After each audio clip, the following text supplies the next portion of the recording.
love typing. Not mess with my Google Docs, Meeksy. Supergirl Radio is going live every night of the week. How do you like it? Is becoming a human burrito a plus or a minus? I don't know. It does seem snug. I mean, they say you are what you eat. Kira. I love that. So I do a podcast called Supergirl Radio, and one of our segments is Lena Luthor, Boardroom or Ballroom, because her outfit, she looks like a boss in this coat.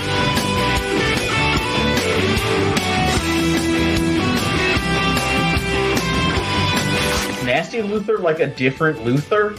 It's not just Lena being mean? No. Helen Slater here. It's so fun to know that you're hosting a podcast called Supergirl Radio. Yes! Well, welcome to the we love everything except Superman panel. No. This is the Superman and Lois panel. We are a good crowd. It outgrew since I was turning and looking that direction. Good. My opinion, this should be the biggest panel of the entire convention because it's the best show of the entire year. Welcome to Superman and Lois. I'm John Paul Estes, and we'll start by just going down the row here and introducing each of the panelists. Okay. My name is Kristen Jackson. I'm a graphic designer, work mostly in film. I've been a fan of Superman and Lois since the first episode and have just loved it more and more each year. So I'm very happy to be a part of this track because and panel because I've got a lot to say about this last season. My name's Allison Skye Richards. I am the A in the BAM crew for the Superman and Lois Tapes podcast.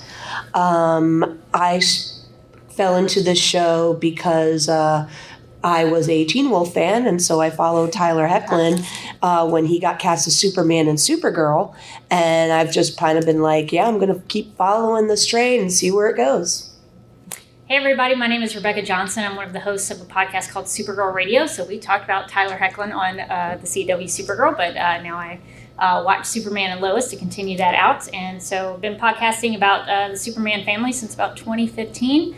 And we live stream on Tuesday nights at 9 p.m. Eastern. So if you ever want to come hang out with us, you can do that. And I guess another thing that would qualify me to talk about this season in particular is that I am a breast cancer survivor since 2014. I had stage 3 HER2 positive breast cancer, which was different than what Lois had. Lois had stage 3 inflammatory cancer. But I was pretty impressed by how they depicted cancer treatment on this show. So if you have any questions about that, I can answer them. Awesome. I'm Jessica Combs. I also run a podcast called Legends of Tomorrow, and we've been covering Superman and Lois since it started, and so we're hoping that it keeps on going. The other shows we've covered are Legends of Tomorrow and Stargirl, so we have an entire back catalog of that, if that's something you're ever interested in. And yeah, so I'm super excited to talk about this season. I think it was incredibly well done. I'm very excited we have a cancer survivor, because I would love that perspective. Yes, absolutely. And as I said, I'm John Paul Estes. I don't have a podcast. I don't have any kind of credentials other than being a Superman fan since I was 2 or 3 years old and learned to read on Superman comics. So that's somewhat of a Superman fan here. I do want to ask, just in general, so I get an idea, the show of hands, has everybody seen this season of Superman and Lois? A couple that haven't, but for the most part. So if you haven't, that's okay. We'll forgive you. Go watch it. But also, you'll hear a few spoilers. Just I don't think there's any way for us to talk about the season and not spoil something. It will not take away from the enjoyment in any way, shape, or form. And I want to start with one kind of silly question, but one I think is very important. Who do y'all think is the best live-action Superman, and Tyler. why? And why is it Tyler? Yeah. Tyler. Christopher. Does anybody have anybody other than Tyler they think that's up here? I mean, my favorite is Henry Cavill, probably always will be. But I think Tyler has really grown into the role. I wasn't as crazy about him on Supergirl just because I thought he was trying to do too much of a Christopher Reeve impersonation. But once he got on Superman and Lois and they were allowed to grow as characters and have their own stories and their own interpretation, I thought he is really, he's climbing the charts for me because I think he's really grown into it and has developed that character over the season. So I think he's a great Superman for sure. So I find it funny you say that he was trying to do the Christopher Reeves, because Tyler has never watched a single Superman thing before, and he's basing it specifically off of how he read the scripts, and so he's never seen any of the classical stuff, and my reason why I think he's the best is because he actually balances Clark and Superman equally and gives them both his attention and his motivations. Yeah, they're both real. They're very real people. Well-rounded. He can embody both, so you know who is who. Yep. When he takes on his secret identity, but as a story too, I think it really helps because you see the whole person in the story, whereas in the DCU you get like half a Superman. Well, you get Superman, but you don't get the Clark side, really. Right. And I always thought up until he appeared on Supergirl, George Reeves, shows my age a little bit, but George Reeves was always my Superman. I always thought he'd be the best because his Clark Kent he was more Clark than he was anything else in that show. I mean, every thing we see that Kurt Swan or anyone else has ever drawn, George Reeves looks like Superman, and he has become a distant second. Tyler's just that good, and maybe it's the father part or anything else, and being a father of two boys, that doesn't hurt in any way, shape, or form.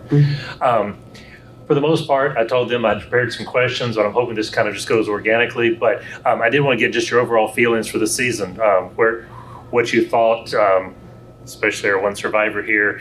But what did you think of the season and our real villain of the season? I think because of the real villain being cancer, I think it's appropriate that you might maybe go first on what you thought of the season. I guess that's a good way to put it, that cancer was the villain of the season. I think in particular because you actually have sort of an embodiment of it with Pia, who was going through cancer treatment at the time. So it's interesting to see her go through treatment, but also sort of embodying the idea of cancer trying to take her life and Lois's life, and them trying to fight that. So I think the way that they did the cancer treatment stuff, I thought was really great. They showed Lois having a port. They had infusion chairs and that infusion center was so nice. I got my treatment at Winship Cancer Institute, which is not far from here, and I thought that was the best. I mean, it was Emory Hospital, and it was the best. And I was like, oh my gosh, Hobbs Bay, man, Bruno Mannheim put a lot of money into this thing. He wanted his wife to be comfortable. That was the nicest infusion center I've ever seen. But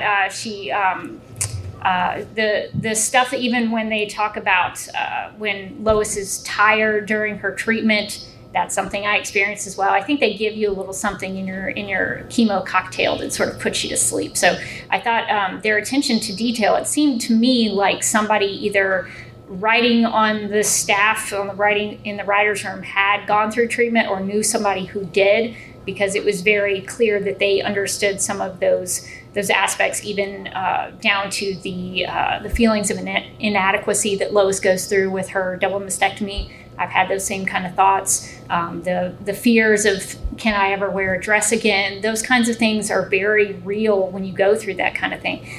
So I thought it was hard to watch. I'm not gonna lie. I mean, it was a very difficult season, but I think that the way they approached it with a real seriousness, I think should be the way that you treat that. It's a very serious thing, and I love that they used Lois to go through that, because she is a very human character. She's the embodiment of humanity for Clark and for Superman, because he's probably never going to get cancer. And so I think for Lois to go through that very human experience and showing his side of it, where he had to figure out how he could help her, I thought was extremely well done.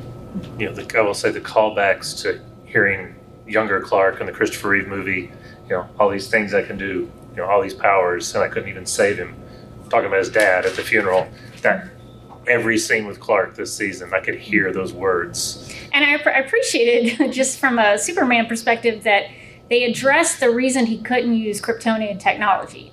Because if I remember correctly, the Brainiac Attacks animated movie, someone correct me if I'm wrong, but that was a movie about Lois getting sick and Superman having to use Kryptonian technology to help her. And so that was one of my first things when I first started watching the season was like, let's just go to the fortress and figure something out. You have super intellect. So I appreciated that they took the step to mention, no, we can't use this. She's going to have to go through chemo. So I thought that was a good Superman detail to put in there as well. Well, and I think it was really important, just to pick up on that they didn't allow, like, comic book science, if you will, to fix it, because this was such an important subject, and so many women go through the same thing, you know, and I know that they did an absolute ton of research, because they wanted to be, like, very respectful in how they portrayed it. They wanted it to be real, and while that made it very difficult to watch, especially, I'm sure, for cancer survivors or someone who's going through treatments, it kept it real, it kept it grounded, and it kept it respectful. And I think that was important, because at the end, you know, we're all kind of sitting there going, how are they going to come in and do this? Like, is there going to be something with the blood? Are they going to like try to find their way around it? And I am very, very glad that they had enough time jumps that we could see that she saw everything through to the end. She saw her treatments through to the end, and that's what gave her chance at survival. Mm-hmm. And how they also brought in the family too, because it was Lois's struggle, but it was also the family struggle. How do you talk to your kids about something like that? As your partner, how do you comfort someone where you're powerless? And especially for Superman to face something where he is powerless, and Lois being such a strong person, and to face her powerlessness over something that she can't, goad or challenge or, confront. I think they really, like you said, I had been wondering, did they have someone on the staff who had either survived or had someone who they were directly, related to that had gone through that? Because it wasn't just her. They told a whole story of how that one diagnosis impacts way more than just that one person. And they told it well. Yes. So well. And I heard they'd done, like I said, a lot of the research. They brought in doctors, nurses, survivors, families of both survivors and people who did not survive. They brought in everyone they could because they wanted to treat this so well. And you're right. I think almost any other show, any other writer's room, any other creator, probably what we'd expect is somebody like Lana, somebody close to the center, but not the core of the story. That's who you'd expect to come down with it. And at that point, there is the, well, is she going to survive or not? Because you could, I'd say it like this bluntly, but you could kill off Alana in a show called Superman and Lois. Yeah. You were not going to kill off Lois, most likely, in the show. It was not about the ending. It was about the journey and what everybody went through. Yeah. And I believe the actress who played Pia is also a cancer survivor. Oh wow. I think I came across that in my research somewhere. Would anybody have any, since we talked about how much we loved it, anybody have anything that they really didn't like about this season? Any kind of least favorite moments? I would say, for me, it was 99% perfect season, but there's always something. Lex, I didn't think we really needed Lex with everything else that was going on. I mean, I like other Lexes better. This version of Lex was just strange to me, so I'm not sure if I'm going to like him or not in the coming season. I was also going to say Lex. Not that I didn't like the actor. I thought he did a great job. I thought he was scary. I thought he manipulated people in a way that I think Lex Luthor would do. And I thought the story was good in that Bruno Mannheim went to jail and then Lex Luthor was let off because it was discovered that he had not actually been the murderer. And I thought all of that was a good setup, but what I didn't like about that was that it came off the heels of Lois finishing that journey of treatment. And then right after that happened, they were like, no, we're going to introduce a doomsday storyline to kill Superman. Mm-hmm. I thought that was a little, to me, it like let out all of the air of the cancer journey that Lois, it just kind of put more of the focus on, oh, maybe Superman's going to die now. And I just wish they had let that breathe a little bit, because it seemed like it was taking all the attention away from what Lois had gone through and now putting that on Superman. So if it had been my show, which it wasn't and isn't, I would have had Lex maybe get out in the finale and be the tease to the next season. But what they did was just a very fast turnaround. It kind of felt like it came out of nowhere. So I think for me that was when the season sort of shifted. Like, what is happening? So I would probably also say Lex. It kind of feels to me like maybe they had to do that to get their 4th season. That's probably especially with everything else being canceled left and right. Yeah. They wanted to go to a true villain that they knew people who followed Superman would recognize. The one thing I did not like what they did to Bizarro. Bizarro, he was very much like a Clark from his world. Yes, he was a little bit darker. He was a lot angrier. And he had a redemption, too. Yeah. Right, and he had a redemption. And now you turn him into this monster, and you spend like a whole episode watching him be killed over and over again. And eating lots of rats. Yeah. Yes. And a cow. Oh, yes, that's right. He ate lots of crazy things, yes. And one ear. Yeah. But it's just like you have so much that you can do with this character. And instead you did that. I'm like, if you had Lex coming back, you could go with the whole, having Bizarro become your Superman and not do that to him.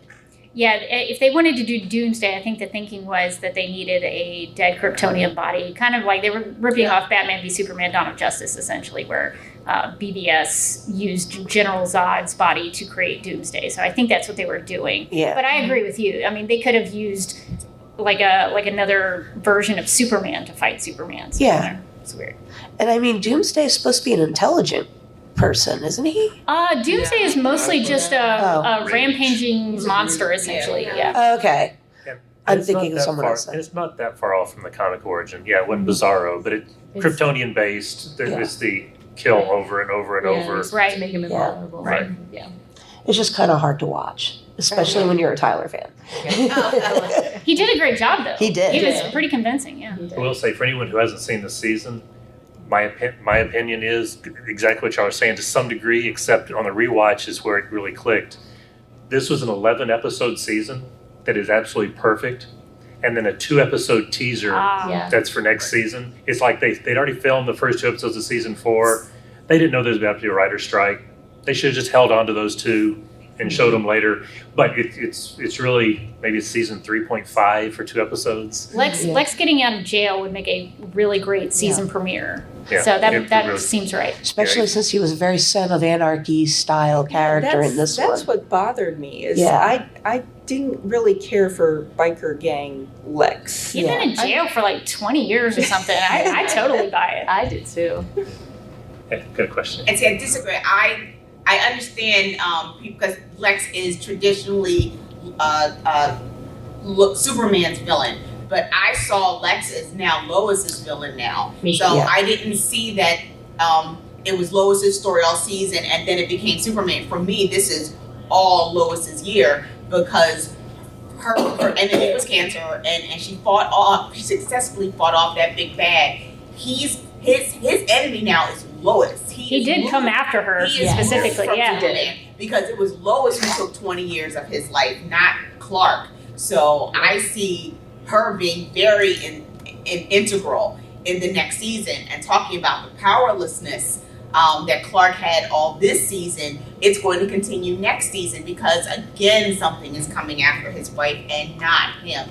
And we've talked in past Superman and Lois's panels about how this show is it's not a Superman show, it's like both of them. Yes. And I see that continuing into next season, even this last season, that Lois is now, because Lois has always been the superhero for me in the Superman universe, because Clark's weakness is kryptonite. We know it can take him down. There is nothing that can take Lois down, because when you do, Superman comes in and rescues her. And so this was the first time she couldn't be rescued. And so we've never gotten to see her not be rescued before. And now she has this other enemy. So I think this storyline from this season has totally brought her up to a different level. That's a great point. Yeah. Well, I've been saying to so many of my friends who don't watch the show that I've been trying to get them to convince it. I told them, whether this is a selling point or not, this season they should have reversed the names. This really should have been Lois and Superman, not Superman and Lois. As much as we said we love Tyler and we love Superman and all the rest, this season was Lois and Superman. Lois got the big Superman moment from All-Star Superman where she said, you're much stronger than you think you are. So she did get to be, she got to be in that Superman position. So yeah, she's a superhero. I agree. And I mentioned earlier, I thought it was like 99% perfect. Something you mentioned that she has a villain, Luthor and her. They made, in my opinion, a slight mistake. And I can see Luthor's going to go there. He's not going to be rational about it. But she didn't put him in jail. It was the authorities had his lines wiretapped. Bruno Mannheim and Pia. No reality, and then there's Lex reality. Right, there's Lex reality. No, absolutely. But it's like, at some point, I'm hoping they bring up the fact that she just wrote the stories. She didn't record the audio. She didn't do anything else. She just wrote the news story covering it. She didn't put him in jail. Isn't the story part of what put him in jail? Yeah. It sways public opinion, yes. But she is like, the best reporter on the planet. People listen to her and she knows it. She's got power. And she uses it. Yeah. And I think she feels guilty for it as well. Exactly. Oh, absolutely. Absolutely. She's never been wrong before. Oh, yeah. Yeah, that's why she kept encouraging Bruno to go, to confess. Yeah. Because she felt so guilty that now that she knew the truth that Lex hadn't killed and committed that murder, that, I feel bad for being part of why he was in jail. Yeah. Good question. Now going back to the Lex angle, the only thing I felt a little confusing because I guess are they from a different Earth? Because if you look at the overall thing, it's the same universe as Supergirl. No. So separate you have one, different Lex Luthor. Yeah. So that Lex Luthor, different actor, killed off in the end. So this Lex Luthor spent 20 years in jail. So we're talking about not talking about the same Lex Luthor. Right. Yeah. That's right. I'm still stuck on Michael Rosenbaum's Lex, so I'm still several Fluffy Lexes Lex. behind. You're still They made an intentional choice to keep them separate from. Yeah, this Lex has spent 20 years with neo-Nazis and biker gang. Although they used the same actress who played Lucy Lane, so And I don't know if they went. They didn't go full 100% on it, but they're trying to get away from the Supergirl continuity. Yeah, I mean, you have the same Superman and Lois from the Supergirl, the Arrowverse. You have the same Diggle, but they did establish in season 2, which was kind of a shocking moment. I'm sure on y'all's podcast, kind of covered that as a major thing when they said, "You're the only superhero in this universe," and on and all that stuff. Yeah. They made it a clean break, which opens up a lot of possibilities there. Yeah, it's probably why they don't show a Superman in Titans this year, because Connor was supposed to get to meet Superman, and then Superman bails on him. And so during the crisis, you actually see a moment where you see Jason and Hank back then as the worlds were being blinked out. And so this shows that there was a separation between those two worlds as well. So they couldn't decide, I guess, which Lex face they wanted to have. Which Superman face they wanted to have in Titans. But he has a whole different Lex in that world too. Yeah, well, they had Supergirl over. I just said Supergirl, but they had Supergirl on Titan. Yep, Supergirl came on Titans. And Stargirl. Stargirl, yeah. Stargirl, yeah. But I didn't watch the episode, but I don't know if she was supposed to be the same, or if, even though they used Breck, if it was a separate universe kind of thing. It was a Beast Boy traveling between universes, and it was her universe. Yeah, because they also had John Wesley Shipp as the Flash, I feel like. They definitely did on Stargirl. Yeah. Oh, it was on Stargirl. Okay, Yeah. okay, Not yeah. the That's same right. Flash. That's right. Sorry, my bad. And this confusion right here, as much as the fans love talking about it, is why in the 80s DC did Crisis on Infinite Earths. Yes. Separated. I still hate that they did it, but that confusion, that's what causes that. There's one other character we haven't mentioned that was kind of a new and a change this year. I wanted to get everybody's opinion on him. What do y'all think of our new Jonathan? I think he did a good job. I think he did. He did a great job filling in. And still maintaining some of the character mannerisms. Mm-hmm. So it wasn't a jarring break from, hey, that guy didn't he kind of have a little different hair and eyes? And he did, but he must have studied, how he held himself and portrayed himself as the brother and for Jordan and that sort of brotherly relationship. So I'm happy with who they went with. I'm also happy they got a brunette because, there's no blonde in that family. Yes. You Okay, I'm so glad that someone else was bothered by that. Yes. He fit the family better. Yeah. But I love his. Well, I'll keep going. I'm sorry. I did not mean to interrupt you. No, you're fine. I enjoyed his portrayal overall. I thought that it was hard to step in because whenever you're recasting someone, God, that is so hard. But I think he did a great job. He embodied enough of what Jordan Elsas had originally done, but then he also, as the season went on, did little things to make it his own, and that's what I liked about it. So I liked how he kind of evolved it to make it a little bit more his own, and I liked where he took John's character much more than not necessarily where Jordan Elsas was, quote, taking it, but I like that it's almost like they had a clean break, new actors, so we're going to slightly tweak this storyline. Yep. It just kind of worked for me. Yeah. And they gave him a complete story to follow for him as well. Yeah. So he wasn't just add in, extra guy, but now he's going to be, working in the fire department and,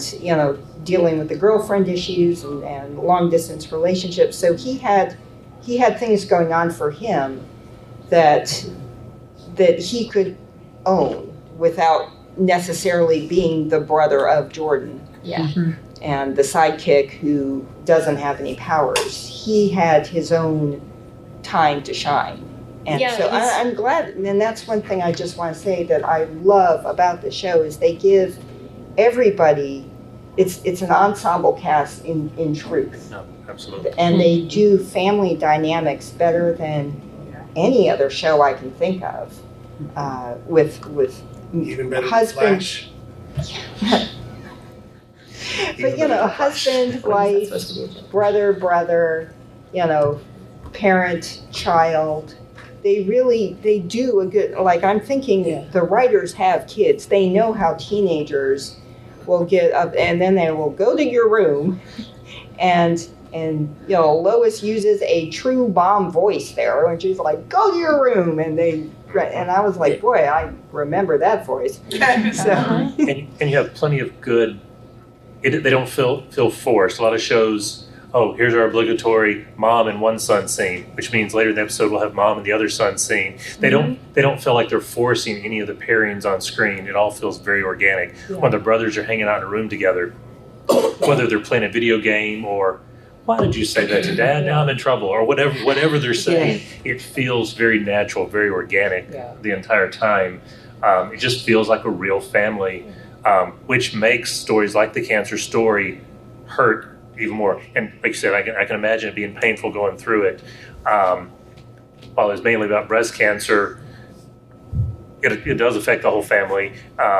And hopefully it extends, the stuff they went through would extend to any type of cancer anyone experiences and goes through. But I really, that was... Yeah. It just is painful from the husband's type point of view to watch. Yeah, because you're watching real family dynamics. Just thinking of my niece and nephew at 16 years old, they're at that same age. They don't want to hang out with mom and dad. They want to go hang out with their friends, or they'll hide in their room with their phones and their devices.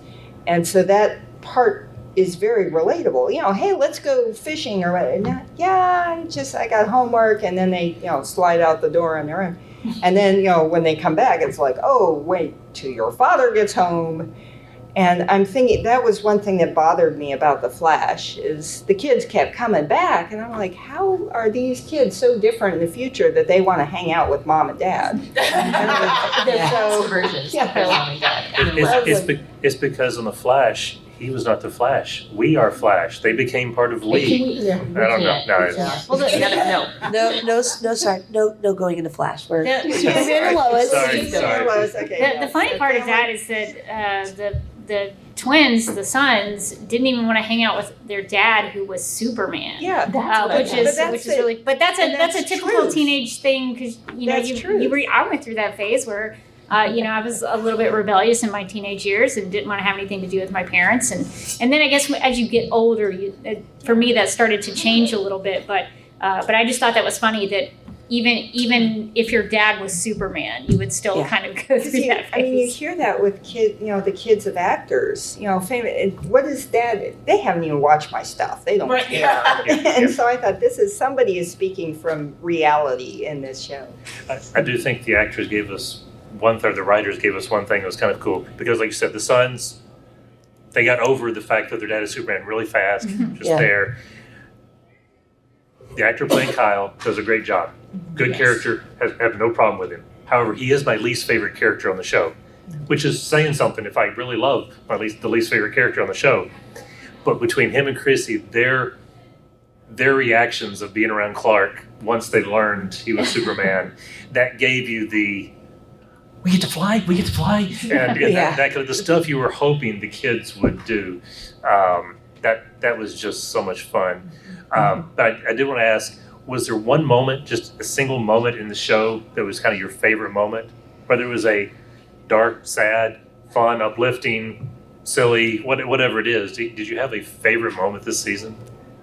I don't know that it's necessarily a favorite moment, but I would say the effects from Pia, the special effects, showcasing her vocal power, was phenomenally well done and acted. The physicality of her acting that out on top of the special effects, those were some of my favorite moments. I don't know why. For me, the one that sticks out to me the most, the scene when Clark and Lois and Lana and John Henry are sitting down to eat dinner together. I thought, to me, that was like, well, this is what the show should be. Because for so long, they've done a good slow burn with Lana and John Henry, because if you read the Superwoman comics, they are a couple in the comics. And so forever through the season or through the show, I've been like, when are they going to do it? Are they going to do it? And so they finally kind of moved the needle with that relationship this season. And I just thought that was such a nice scene that, for such a long time in comic books, Lois and Lana would physically fight each other. I mean, you read the Silver Age comics and they are physically at odds. And so to see Lana be so encouraging to Lois and both of them really valuing each other's friendships and to see that dynamic of the four of them, I thought was really nice, especially, we talked about the cancer patient and then the cancer patient's family, but what about the cancer patient's friends that are also having to go through this? They can't help maybe even more than a family can. So they're trying to figure out their place and how they deal with it. And so I thought that was just a really nice scene that I know there have been some cast changes that might be happening moving forward. And so I hate to leave, because I think we're going to lose Lana and John Henry. They've pared it down. So I was a little upset because I knew that when I was watching season 3, and I was like, gosh, this would be great moving forward in season 4 if they could keep these dynamics. But unfortunately, it sounds like we're going to lose them. So for me, that was the one that stuck out the most. There wasn't really anything special about it. I just thought that the dynamics of those characters and the way that they had sort of come together throughout the season, I thought was really nice. For me, it was actually in, I think, episode 11 where Jordan had his panic attack. And the big thing we had with Jordan when we came in season 1 was about his anxiety, his depression. We had that with Sarah.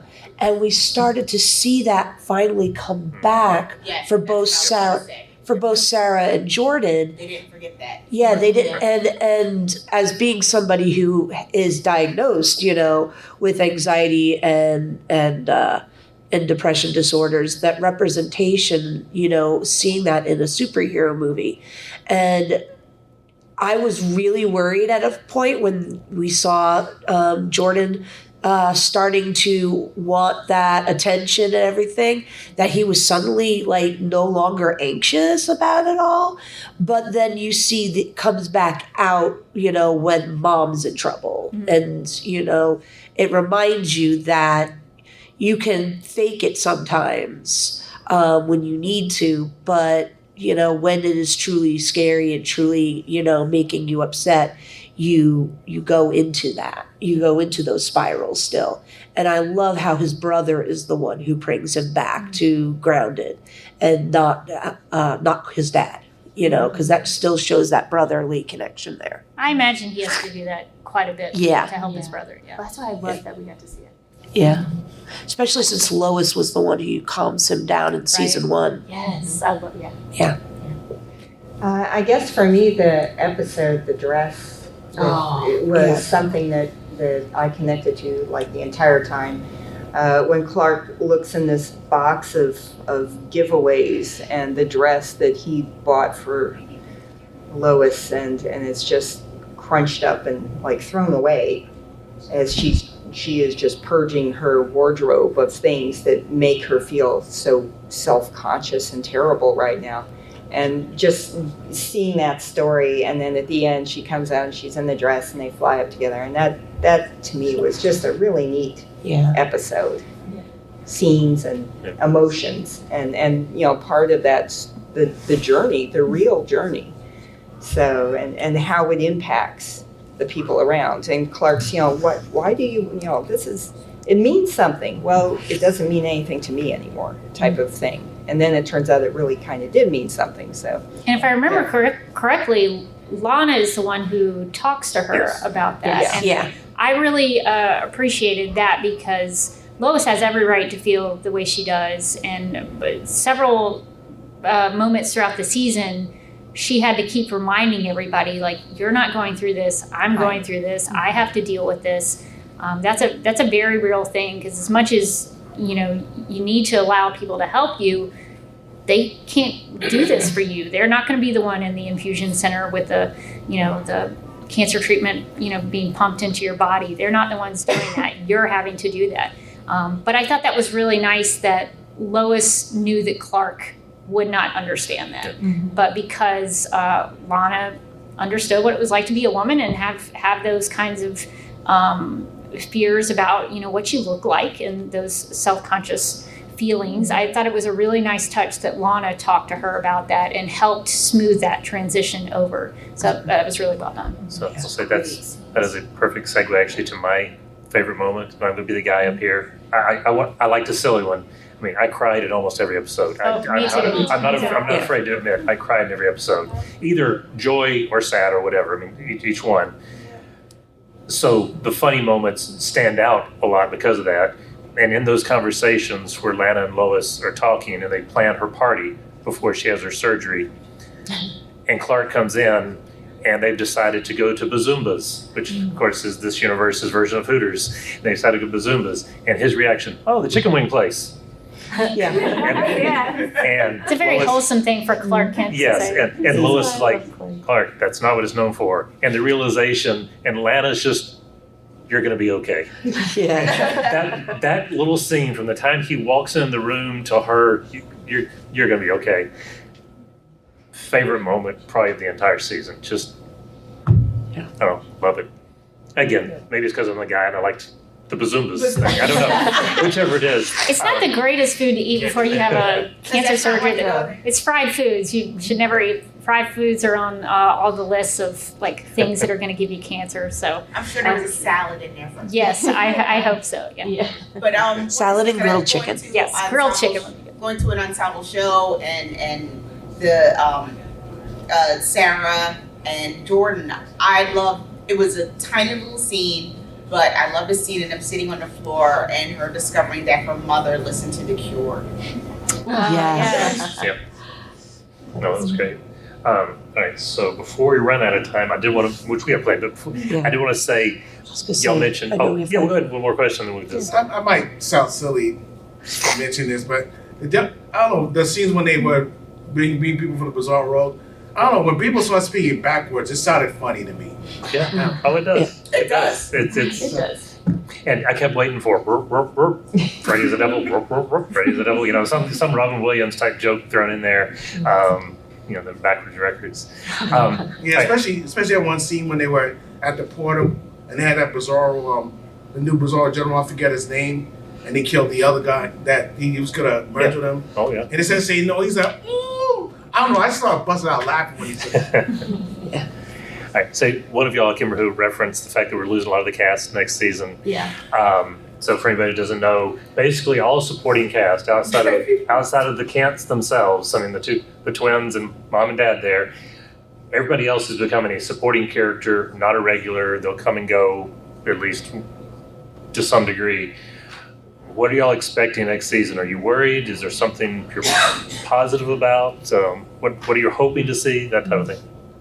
Yeah, I'm kind of concerned because it is a story that's about, you know, Superman and Lois and the people in their lives and the town that he grew up in, and it's sort of like how Gotham was about the characters, but also about the city that they were in, the place they were in. And so when you're losing half of the familiar faces, and you know, when you have Lana's going and Kyle is going and Sarah is going and Granddad is going, and it's like who are they going to be playing off of? Yeah. So is it going to just become a more traditional superhero show where it's you know, a villain of the week and they battle Lex every week?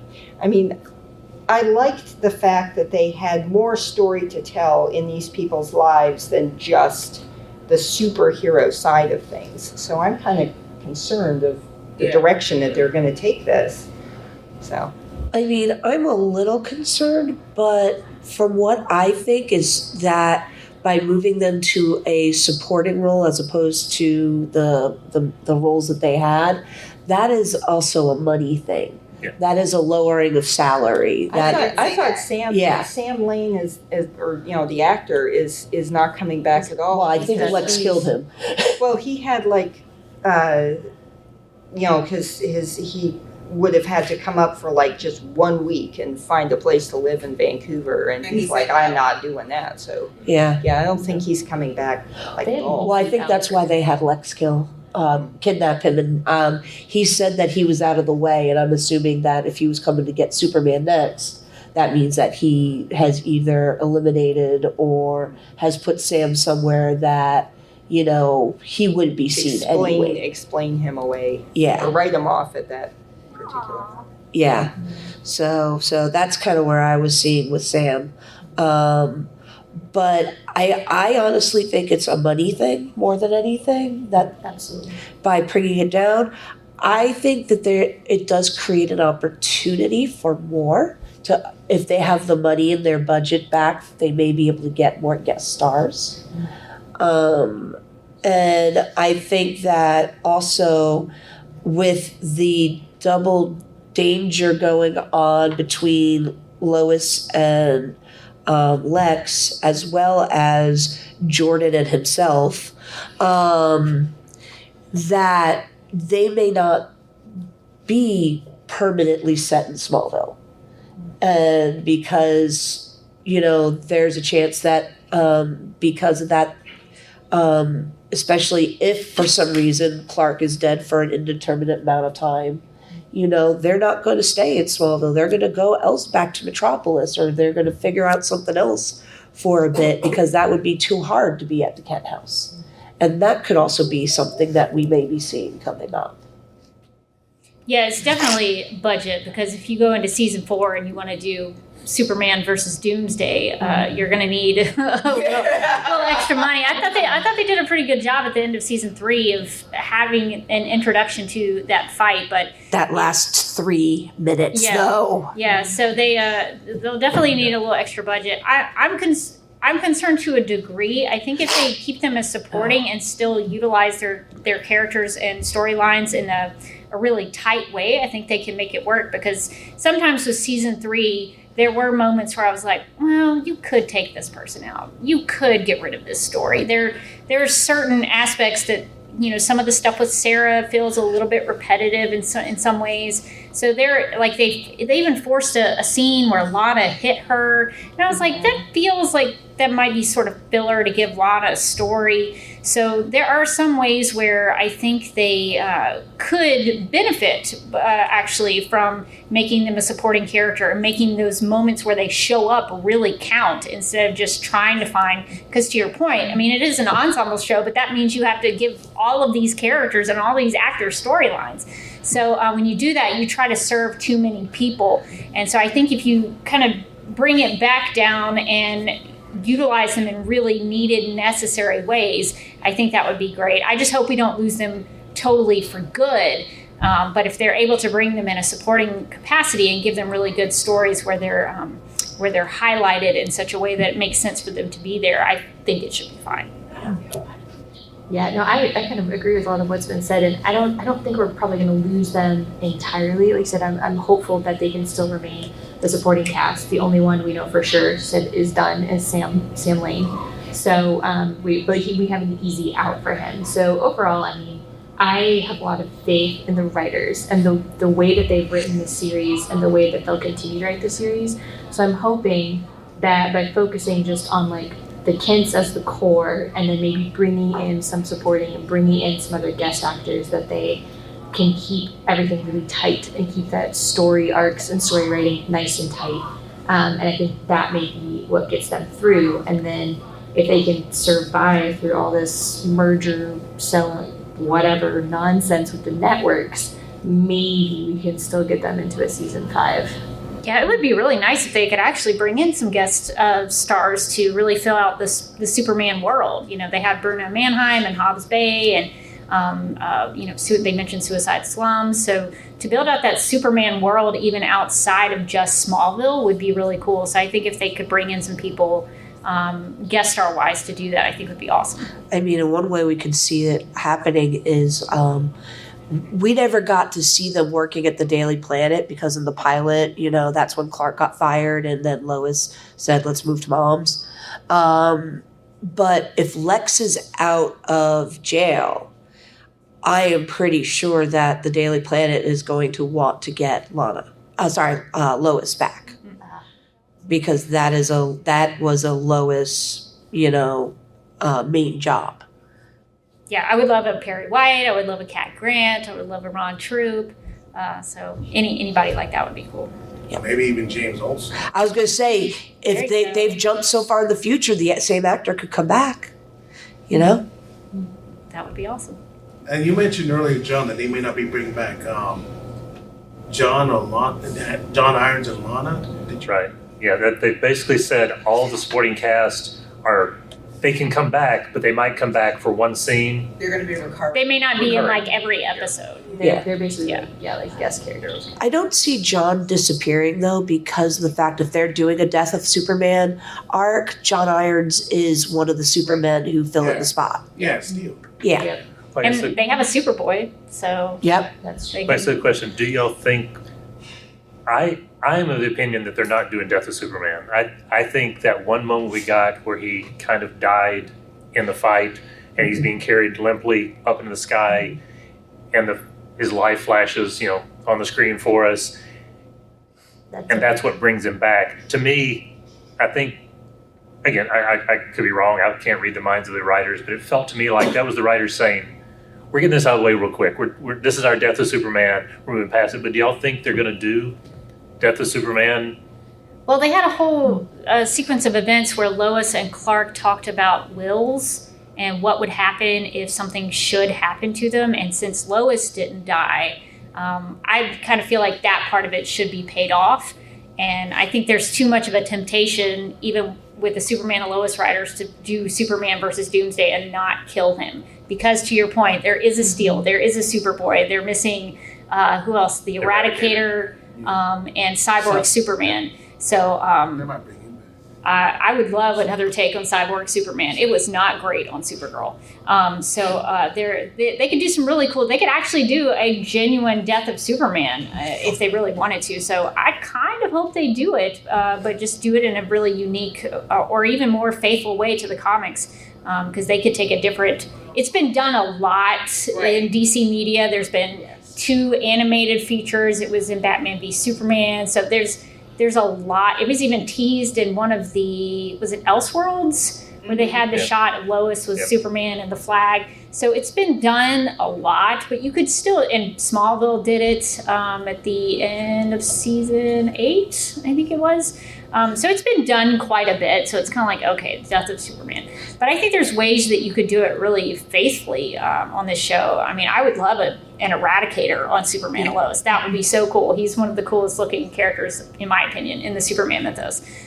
So I kind of think they should, but they could always get around it and say, we're not going to actually kill him. Well, and I mean, the other thing is that Death of Superman does not always necessarily mean Death of Clark Kent. True. Because you can give him amnesia. You can have him lose his powers. And having to deal with those type of thing where it seems that Superman is dead. But we still have Tyler as a main star. So Tyler is still on screen. You know, he just can't access the powers, whether he remembers it or he just can't get at it. So like a metaphorical Death of Superman. Yeah. Okay. And that would be work better, because my big worry, along with announcing the cast is shrinking, it's also shrinking number of episodes. So we're going down to 10 episodes. You know, this season already shrunk from 15 or 16 down to 13, which it was still worked really well. done. It's so incredibly well done. And I honestly mean the first 11 are the real core of the story. So sometimes tightening it up can improve the story. But if you're only going to have 10 episodes, I really don't want to see 2 or 3 or 4 or 5 with no Clark or Superman. So to your point, having something where Clark is around, that would still work. But at the same time, they also know the big elephant in the room is July 11th, 2025, Superman Legacy is coming. James Gunn, who now runs everything DC, he has written it, is directing it. That's the new Superman for the world. And unless he really surprises us, there's probably not going to be 2 Superman past July 10th in 2025. So they could probably squeeze in one more season, but that's going to be it. I don't think we're getting more. I'd hate the potentially last season to be half, not even him. No Superman. Yeah. I heard this was the final season. No. They haven't said yet. No, No, not season 3. I mean, the coming season 4. Because Next Star is ending the Arrowverse. They haven't officially said. They said we're giving them one more. I think it's speculation. Because I mean, in some of the interviews, I'm blanking on the name, but one of the main head honchos was saying I could see it going for 1 or 2 more seasons, and a lot of people kind of like latched onto that. I'm like, heck, I could see this going for 10 seasons, but given what John Paul just said, it's probably not going to happen. And I hate that we have to have that dynamic. I hate that it has to be fought over, of like having more than one Superman or more than one Flash, although they did kind of do that. Although I prefer Grant Gustin to Ezra Miller for many reasons, but many reasons. And I mean, they've always had multiple comics going at the same time, and it doesn't hurt action to have a Superman or a Man of Steel or on and on and on comic. But there's just something about Hollywood executives that they don't seem to want to have something on TV in the movies. But I'm hoping James Gunn surprises us.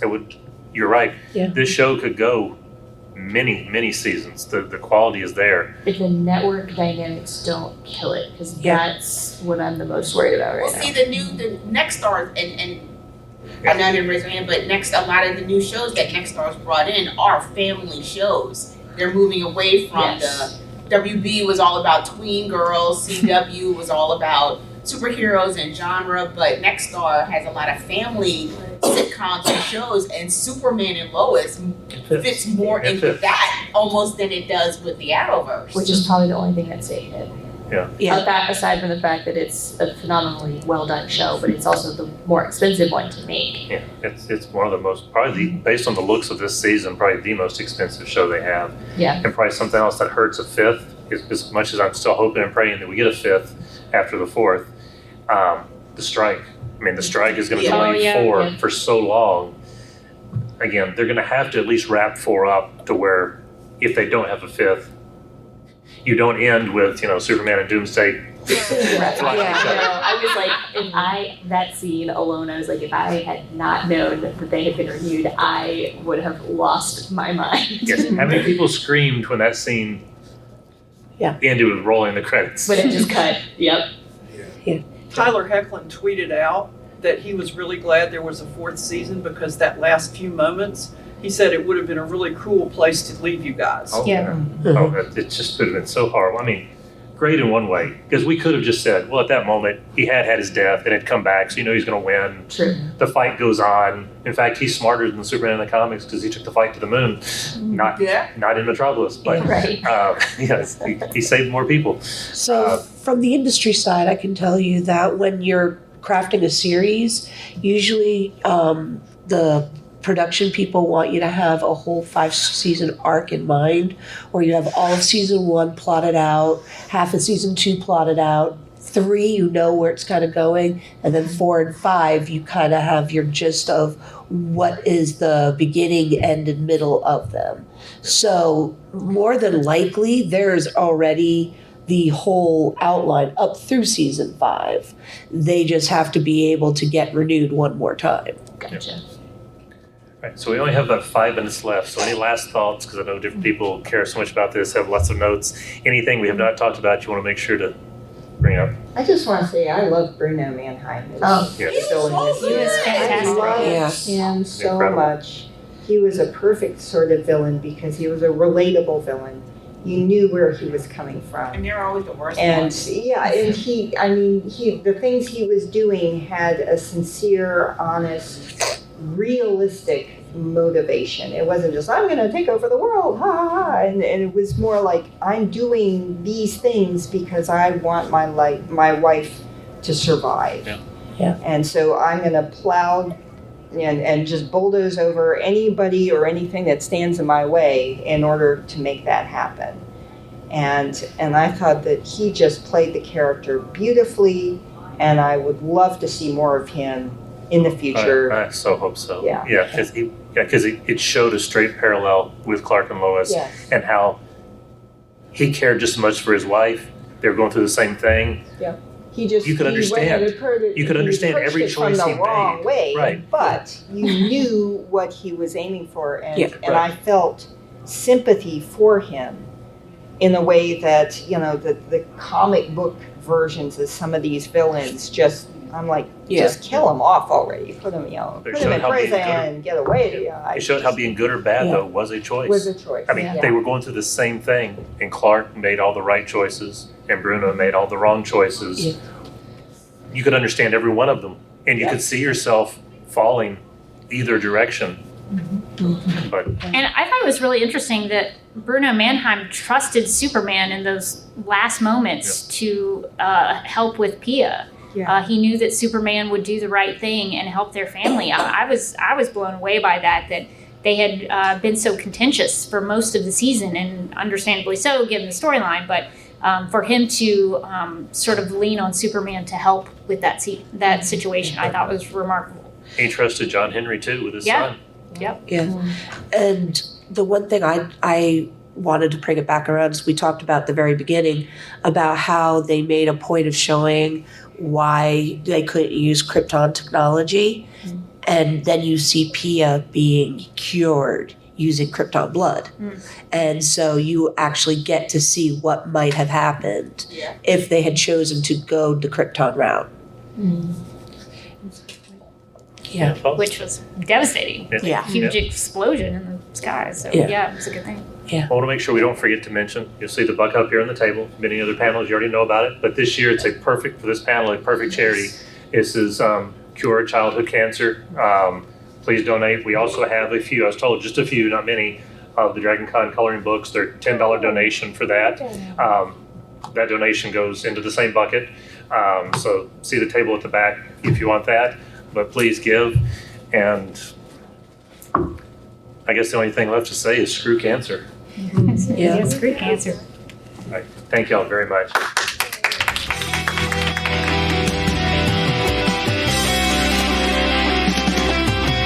McGurk, I love Not typing. mess with my Google Docs, Meeksy. Supergirl Radio is going live every night of the week. How do you like it? Is becoming a human burrito a plus or a minus? I don't know. It does seem snug. I mean, they say you are what you eat. Cheer up. I love that. So I do a podcast called Supergirl Radio, and one of our segments is Lena Luthor, Boardroom or Ballroom, because she looks like a boss in this coat.